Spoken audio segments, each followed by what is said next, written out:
Grazie mille. Thank you very much to Grazie, accept. Piero. My pleasure. So, first of all, I tell the titles of the movies which we worked. Sure. Spider-Man, The Little Mermaid, Fast and Furious, Suicide Squad, Avatar, Captain America, 300, Total Recall with Tom Cruise. It makes me smiling because there is a drawing with Tom Cruise and not Colin Farrell. Oh, that was the one with Tom Cruise was Oblivion. Oh, Total Recall was with it was a remake with Colin Farrell. yeah. That was actually very funny. Yeah, very funny, yeah. And you did the Mummy 3? Yes, that was my beginning. That was my first movie, Yeah, and that's where it started my Hollywood career. yeah. And maybe you do the fourth, because We will see. We'll we see. don't say, yeah. We don't say. We don't know. So, Christian, first of all, my first question is about, do you think you're living your American dream? It's been very surreal in a way because since I was kid I always loved these movies, especially about the special effects, science fiction, action, superhero. And so since I was kid, I always have these books, the art of certain books, and my hope was always like I wish one day that also my illustration would be displayed into these books. And so I was very, very, I think life sometimes it gives you some amazing gift. And one of them is actually having a child dream that can become, real in your adult life. And I'm very thankful to everybody that helped me through this process to get to a point that now people, they hire me so I can draw, superheroes, aliens, and stuff like that. Yeah, and because you come from a family who is artist people? Yes, we're fashion designers since 1783. We know for sure. Oh. And then, through a generation, through my grandfather, my great father, and I thought that I would be more an artist, expressing my feelings and my ideas through canvases, and but eventually, especially because I'm known in the movie business inside the costume department, and so I guess all that information that I learned from my father, from my grandfather about tailoring and texture and colors eventually became something that it became very useful in what I do. And now I feel very proud that also as a family, we have a fashion school, exactly like the Christian Cordella, where we try to teach to young generation Right. the art of, costume designing, fashion designing, the making. That is one of the most important part of the creation of a costume. So it's not just the idea, but also how to make it happen. That's great. You come from a fashion family, and never you think about to do another job in your life. Sorry.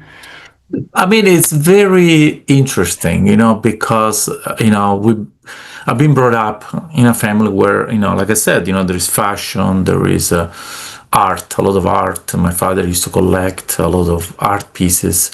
And that just shows that, we all were into that environment since the beginning. So, and none of me, of my brother or my sister, we thought about, oh, maybe we can be a doctor, an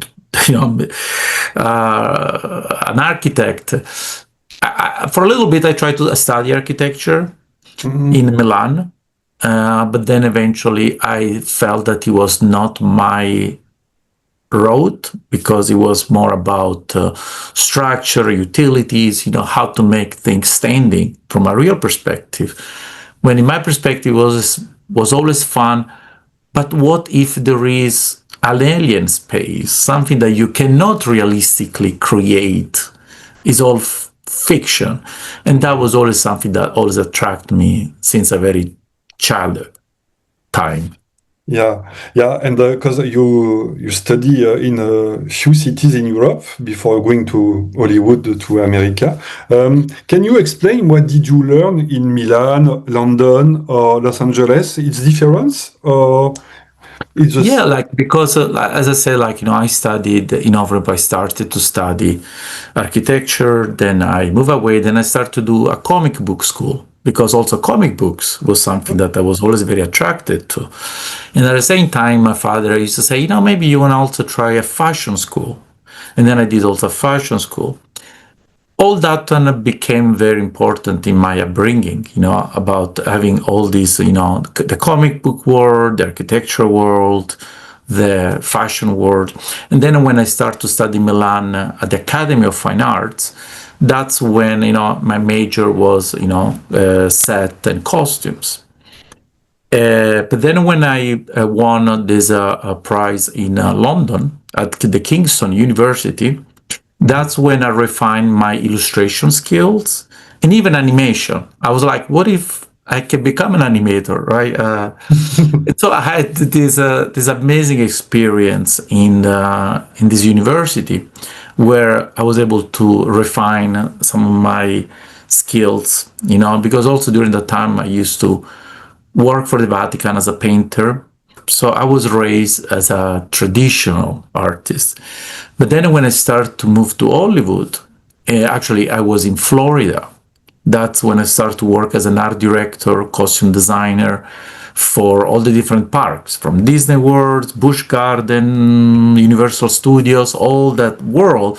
I used to do markers and watercolors, bright colors. And then when I moved to Hollywood, that's I find out, I need to learn another skill, and that's Photoshop, computer, 3D. It's such a crazy combination of tools that we have to learn.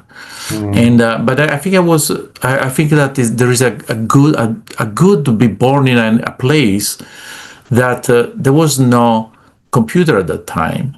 Everything was very, hand on brushes and markers.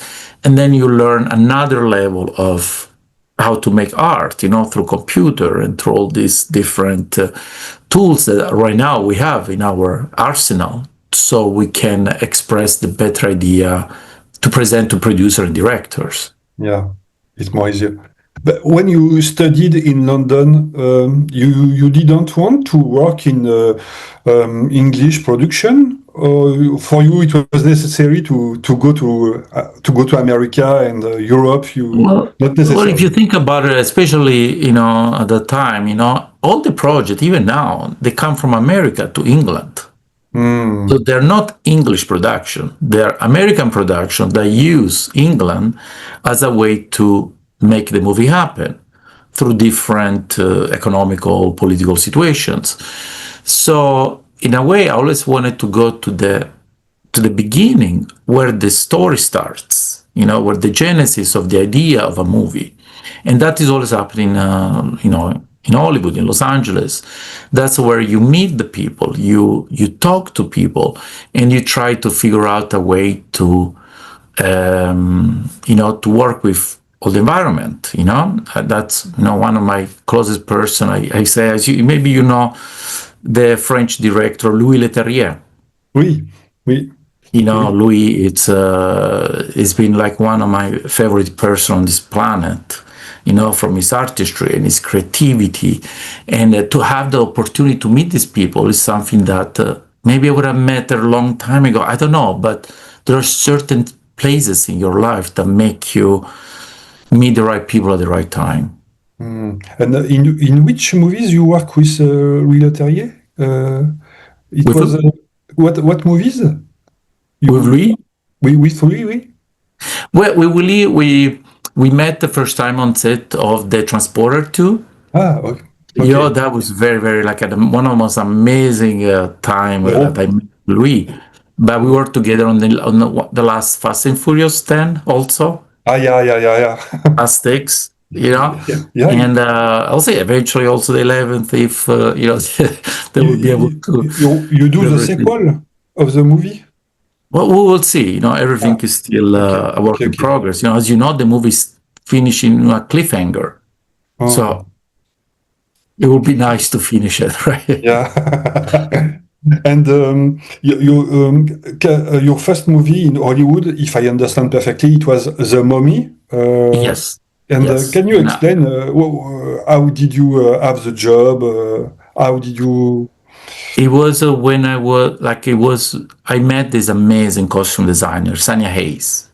Sanya, she became also one of my very closest friend and boss in a way, And she said at the time, she was like, we're making this new movie. Would you like to be part of it? And I was like, of course, she's famous for doing all the Fast and Furious, as a matter of fact. That's funny thing, right? How sometimes the wheel comes back. And so and actually she was the one that really pushed me to move towards a more analog way of drawing, like through markers and watercolor, into a computer, because when I started to work on the armor for Jet Li, there were so many changes and variation of colors, and I find out that, okay, watercolors, markers, don't, you can go that fast. And so it became an amazing experience to be able to, be close to these actors, the directors, and try to really create the world of The Mummy. And you have a genre favorite? Science fiction, action? For me, it's always the people that you work with, because it's never like a particularly genre, because of course when you have a chance to work like what I had on Avatar, it's an amazing experience, to work with them. But there are certain jobs that maybe the movie, like one of my favorite movie that I work in is the first G.I. Joe, The Rise of the Cobra. Really? You know what I mean? I know, it's so funny, right? But the synergy between everyone, from the producer to the director to all the art department, the costume department, is something that I've experienced unique. And I saw it in a way when I worked with Sam Raimi on Drag Me to Hell, the horror movie. Yeah. That was something that I felt that we became like a family. So you go from something like G.I. Joe to Drag Me to Hell, they're so different, but then you create these families, these temporary families, that it makes the experience worth it. And so you enjoy the character, you enjoy working with these people. And sometimes you work with big production where there is not that synergy, and you just want to, finish and move on to the next. For your work, you have to read the screenplay, or it's not necessary? Depends. When we have the possibility to read the screenplay, of course, is the best, because the screenplays dictate a lot of the look of the character, right? If I draw something with big shoulder, but then I find out that this guy has to run in the forest, now it's going to be tricky, because the armor can get stuck into the branches and the leaves, whatever. So some of that influence, some of that writing that is in the screenplay is so important, because actually helps you to define the look of the costume. And so, but sometimes there are events like, sometimes even on a big project for Marvel, where you get maybe just little phrases, you don't know exactly, it's a little bit vague, because, they want to make sure that there is no spoilers that could go. So it's very understanding, And so you try to figure out, okay, I think that this is the right approach, to something that it's is more discreet in the screenplay. A few minutes ago, you talked about Louis Leterrier, but you have other directors with which you like to work with. There is a good connection. I feel like, for example, Sam Raimi is one of my favorites. Really, Sam Raimi. His artistry and at the same time humbleness, it's been such an amazing experience for me. But even like James Cameron, to know that he has this clear mind about what he wants to do and how he wants to approach. I think that is breathtaking. Of course, like, Louis Leterrier that I do, it's one of the most talented and gentle person that you will ever meet. So there is a lot of people that I believe you can experience that learning process that then helps you to create, something. Even like now, James Gunn, definitely, James Gunn is very on top of, between all the different Suicide Squad to the Guardian of the Galaxy and the Superman. I mean, really, it can give you an overall look of how the world is going to be. You talk about James Gunn. There is differences between DC movies or Marvel movies, or it's just you There don't used have to to be. change. There used to be. No, like it's really with Zack Snyder, right? There was a difference, right? You work with Zack Snyder DC too? Yeah. No, I'm saying like in the old DC universe. Yeah. You had the Zack Justice Snyder look. It was more dark and broody. It was a little bit. Marvel was a little bit this comic, happy, very positive world, right? With the influence in James Gunn is always important, I think, to try to find a fine line between. We're talking still about a comic book. You know what I mean? We're not doing. Something that is a real story, a documentary. So I think with James Gunn, he totally will be able to find that perfect ground where comic book world can exist. Yeah. You worked on the movie I liked. Not many people like the movie, but I have to say I liked. It's about 300 2 with Eva Which one? Green. 300, second 300. Yeah. Yes. Can you talk about a little bit, please? I was able to work with one of the most talented costume designer, Alex Byrne. She won Oscars, and it is one of those. I think it is one of the costume designer that I feel that you can take a piece of fashion, a high fashion of today, but bring it back in a time where all of a sudden it become period, and this is a different skill that you can actually, as you said, like imagine like we're in the period, in the period, but with the knowledge of the possible future fashion, but still look like period. And I think that is one of the hard lines, to make sure that everything works inside the parameter of the movie. Even sometimes when I work with Colleen Atwood on Snow White and the Huntsman. Yeah. So there are elements that they're very contemporary, but always through the lens of the time that we're talking about.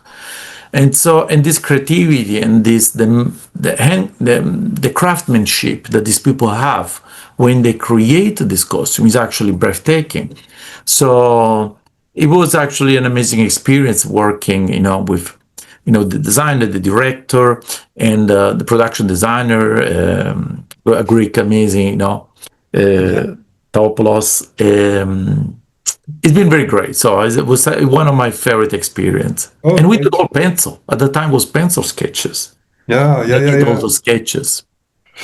Yeah, you have a huge filmography, like we say in French, and sometimes you work on the same in two movies in the same time. It's possible, or it can happen. It can happen that it's because it's always like sometimes the relationship that you create with designer, and if they're willingly to be able to work, in general.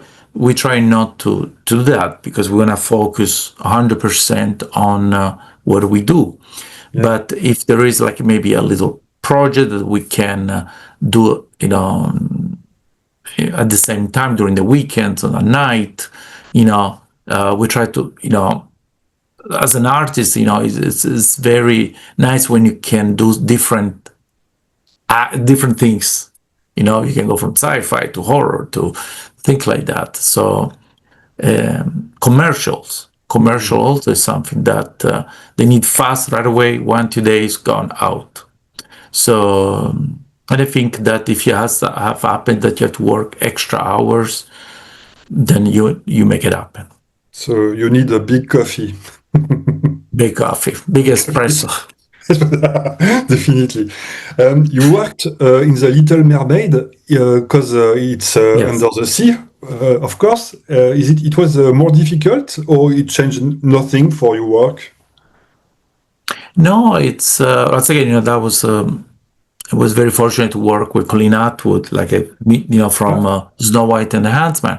She's an amazing designer, amazing, and so it was such a different take on mermaid, and I was able to a little bit experience, about the usage of the tail, or like the because you have all these different sisters, so how from different seas, so to be able to just play around and using real fishes from the real parts of the ocean to that construct, I thought that it was very positive. It was such an amazing positive experience, and different, very fun at the same Very fun, time. yeah.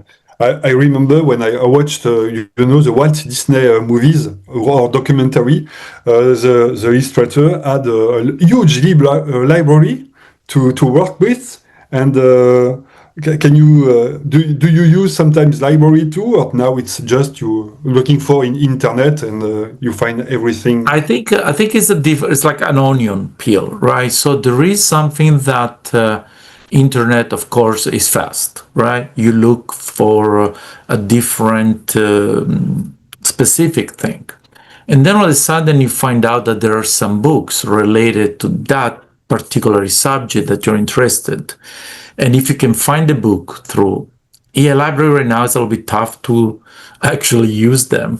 But you can order these books. You can buy these books, and all of a sudden you find something in the books that is not on the internet.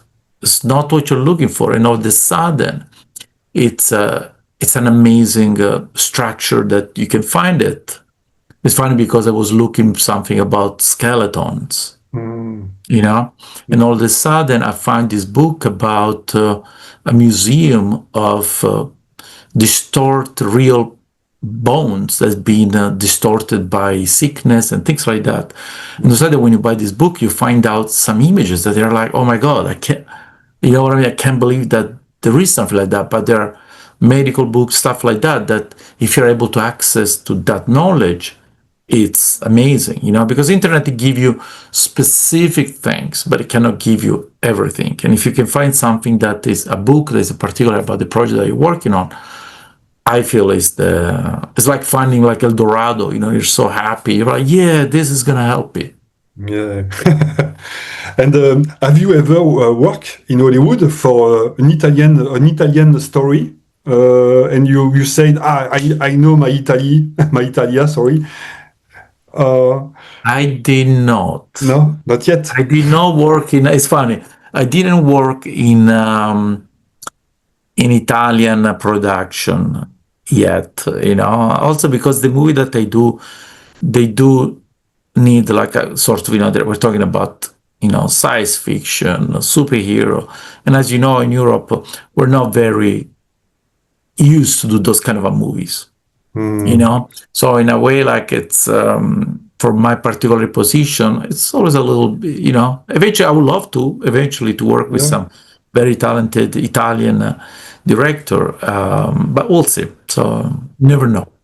But I work with an amazing costume designer, Italian costume designer, like Milena Canonero, that she won 4 or 5 Oscars for, she did, the Kubrick, from Shining to Orange Clock, and Barry Lyndon. So sometimes I have experience with Italian people from the environment, but director for now. Christian, you are very talented, so you many majors want you. Sometimes did you say no to a movie because you can't, because you don't like the movie? Or... No, no, I don't like the movie. No, it's more about timing sometimes. Because sometimes, because this movie, they take so much time, And sometimes if you get into a project and then they call you right away to do another project, it's not that you don't want to do it. You just, there's no time to do it. And, you know, and all these movies, they're really time consuming. And so you hope that they will call you the next time. Sometimes it happens, sometimes they don't. And so you know that when you say a no to someone, it could be a definitive no. So it's a very tricky situation that you try as much as possible, you know, to keep everybody happy. But sometimes if you know, it's a tricky situation. Is the period of your work the most longer in a movie? Avatar? No? Avatar, between Avatar and I would say even Superman. The last. The last Superman, I think. And the next? Between Avatar, the last Superman, that was because then, as you know, I felt that I was very lucky because during the time of Superman, there was the big strikes that I hit, the two big strikes that hit Hollywood, and so nothing was possible to make, you know, and so but only movie in town was Superman, and so we were lucky to be able to work in a long, extensive time until production started, but at the same time to develop the characters more and more, perfection it, and make it up in a very good way, you know. It's not a spoiler, but do you working for the next Superman? Let's say that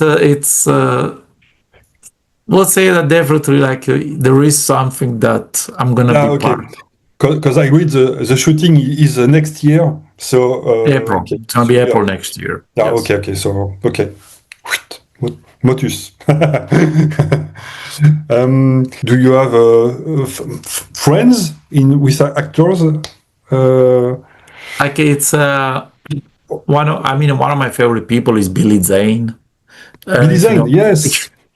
The guy from Titanic, right? Titanic and the Bengal, the ghost of Bengal.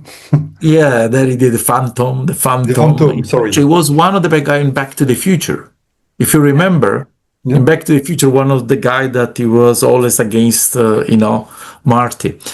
And when you have that possible access to these people, it's just amazing. The story that it tells you is just amazing, you know, because they experience most of my work happening pre-production. So before the movie happens, when a costume, when an idea is approved, that's when our job finish. But then there is all another section of the movie, the production and the post-production. In general, all the fun stories happen always during production when you're shooting, you know, and there's the camera, they come late, God knows what. And I think that those are always the most fun story that you hear. Yeah, great. In the shooting time. Yeah. I read he did a marvelous Marlon Brando, Billy Zane, in the last movie. You watch a movie maybe?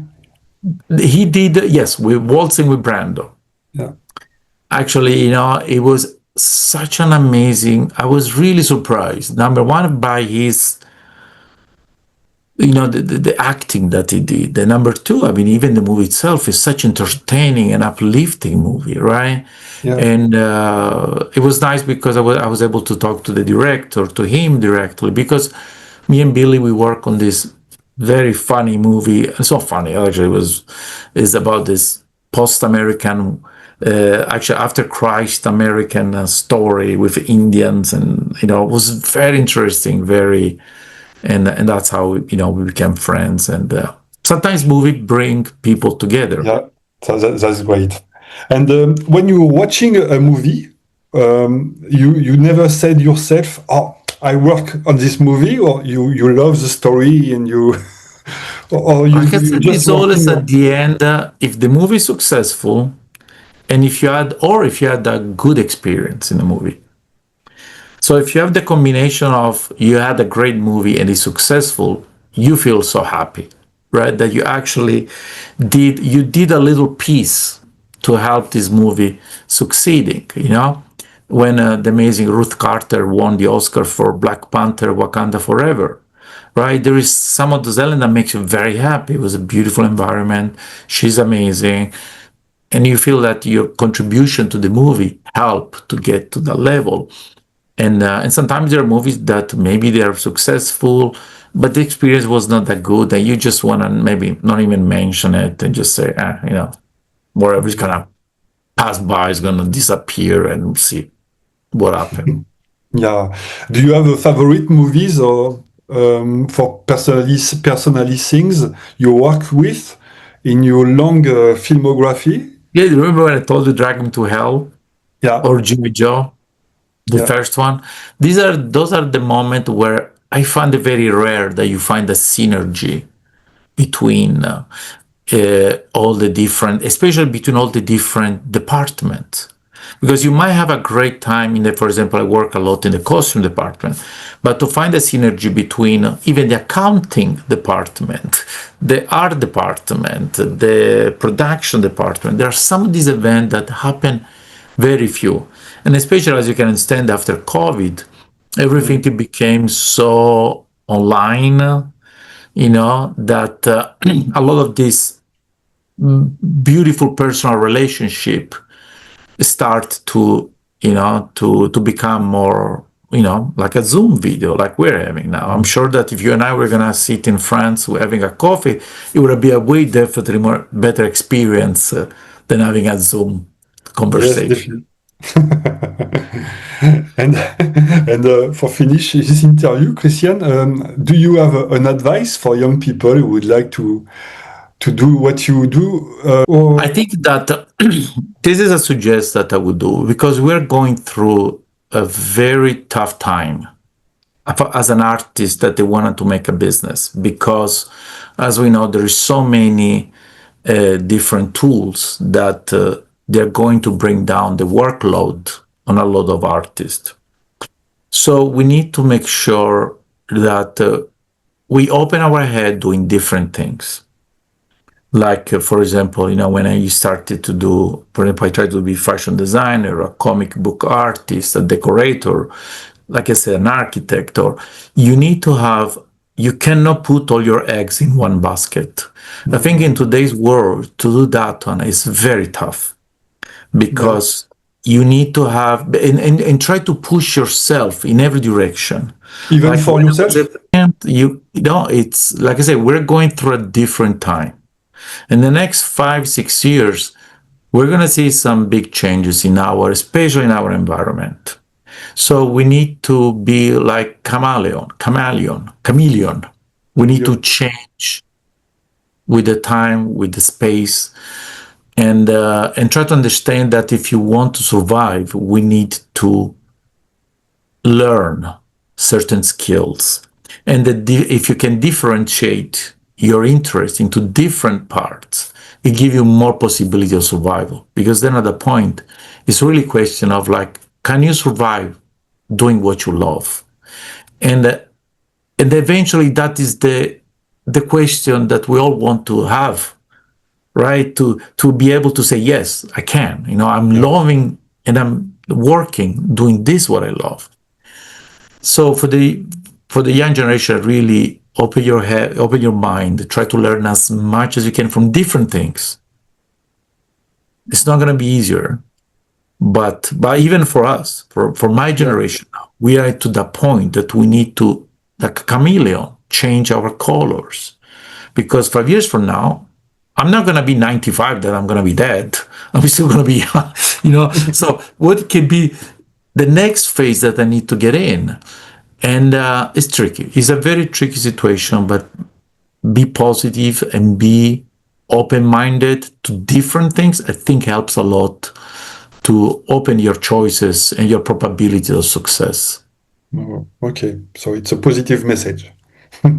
Yes, keep in your mind. Yeah. With my question.